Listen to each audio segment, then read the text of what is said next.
Os colegas de trabalho tiram o seu sossego e o deixam louco.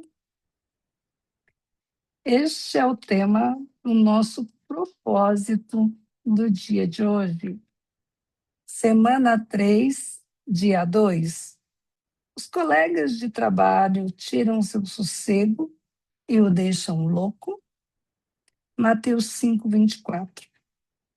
E aí, vai reconciliar-te primeiro com teu irmão e depois vem e apresenta tua oferta. Pensamento de hoje. Os colegas de trabalho devem ser considerados como irmãos e irmãs. Quando temos conflitos com os colegas de trabalho, Deus espera que sejamos pacificadores. Esteja sempre aberto à possibilidade de que você pode estar errado. Quando estiver, não perca tempo em se arrepender e pedir desculpas. Quando você acredita que os outros erraram com você, não deixe o tempo passar antes de falar diretamente e em particular. Então, com calma e clareza, expresse sua preocupação, solicite qualquer alteração de comportamento ou de atitude que você acredite ser essencial. Lembre-se de ouvir atentamente o retorno e esforce-se para resolver os problemas completamente e de forma construtiva. O trabalho em equipe e a motivação irão aumentar. Seu local de trabalho se tornará mais agradável, como o amor de Deus brilhando através de você. Provérbios 15, 1. A resposta branda desvia o furor, mas as palavras duras suscita a ira. Parece fácil ler, mas difícil viver. Assim é, né? Nós temos no nosso trabalho esse hábito de dizer, é a nossa família, a nossa empresa é como se fosse nossa família. Até aí tudo bem. A questão aqui é, nós dizemos que é uma família, mas nós buscamos buscar a harmonia dessa família, dessa empresa.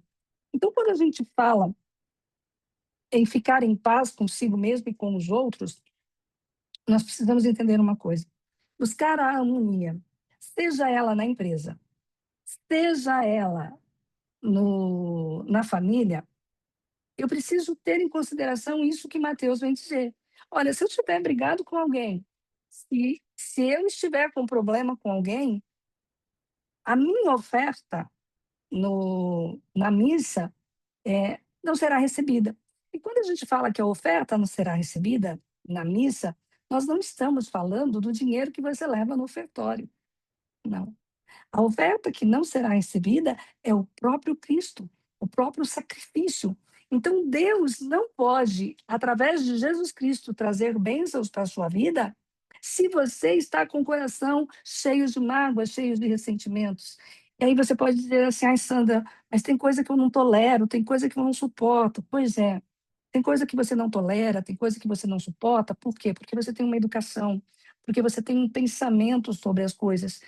E muitas vezes, o que você não tolera, o que você não suporta, são mais preconceitos, são mais costumes do que realmente um problema. Torna-se um problema, como que eu sei se eu estou vivendo um problema real nas organizações, se eu estou vivendo um problema real na família? Como que eu detecto um problema real de um piti, de um programa, de um aprendizado de cultura familiar, ou cultura social, né? Ou cultura, às vezes, religiosa. Então, eu não tolero por uma questão de ter sido programado em determinado sistema para agir de determinada forma. Mas isso não tem nada a ver com os valores da empresa. Então, como que eu sei se eu estou verdadeiramente vivendo em harmonia com os meus valores, mas não com os programas que vêm ao longo da vida.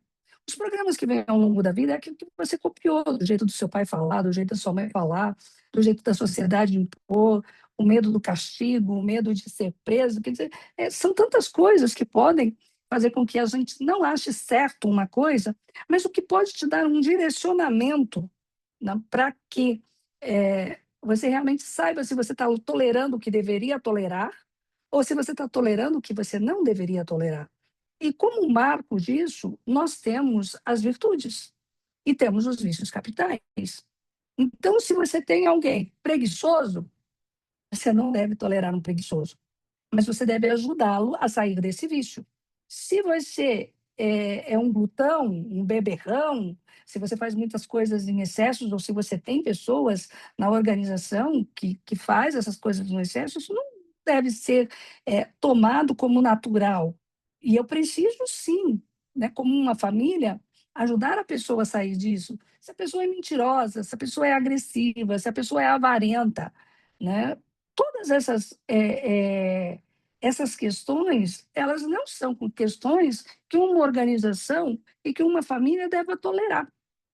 E tolerar não significa expulsar, não significa não ter contato. O que eu estou querendo dizer é que, se nós temos na nossa empresa, se nós temos nas nossas organizações alguém com esses problemas, nós precisamos ajudá-los. E agora, essa responsabilidade realmente é da organização. Só que, por exemplo, uma organização não, ela não tem como ficar fazendo processos terapêuticos longos, demorados, e também não dá para, diante dessa NR1 aí, que está sendo exigida, que todas as empresas agora se atentem a esse programa, né, de promover saúde mental dentro das organizações. Nós também não estamos falando só de levar massagem, de levar relaxamento, de fazer um trabalho ou outro aquilo, de grupo ali. Não, mas realmente fazer um trabalho de conscientização de si, de liberação do estresse emocional, de dar às pessoas a oportunidade de realmente transformar a sua vida, de realmente mudar a sua história. E isso você pode fazer sem que necessariamente a pessoa precisa passar por um é, tempo prolongado de terapia. Mas nós precisamos nos preocupar em levar para as organizações o máximo de possibilidades de uma vida virtuosa. Então, quando isso acontece, eu posso sim chegar nos meus colegas de trabalho, pontuar o que eles estão fazendo. E veja, pontuar o que eles estão fazendo e pontuar o que eles estão deixando de fazer não é igual a emitir julgamento. Ah, você está desatento, você não veste a camisa da empresa, você não se importa. Isso é julgamento, e julgamento é lixo. Julgamento não serve para nada. Julgamento não ajuda ninguém a mudar de vida. Agora, se eu ofereço para a organização um modo de orientar, de gerar aprendizado, de gerar liderança nas organizações, apresentando para as pessoas os problemas, aquilo que ela está fazendo que não é coerente com o ambiente, não é coerente com a vida dela, não é coerente com a vida daqueles que estão ali. Então, se você coloca uma metodologia que é capaz de fazer isso sem criar os melindres, sem criar o tal, né, dos assédios que a gente tem visto ocorrer nas organizações e que depois geram uma dor de cabeça muito grande. Então, é disso que nós estamos falando. Não deixe na sua organização as coisas, as fofocas, as brigas aumentarem. Mas, para isso, você precisa preparar este povo, você precisa ensinar eles a enxergar o máximo possível da realidade e o menos possível do que ele acha, do que ele pensa.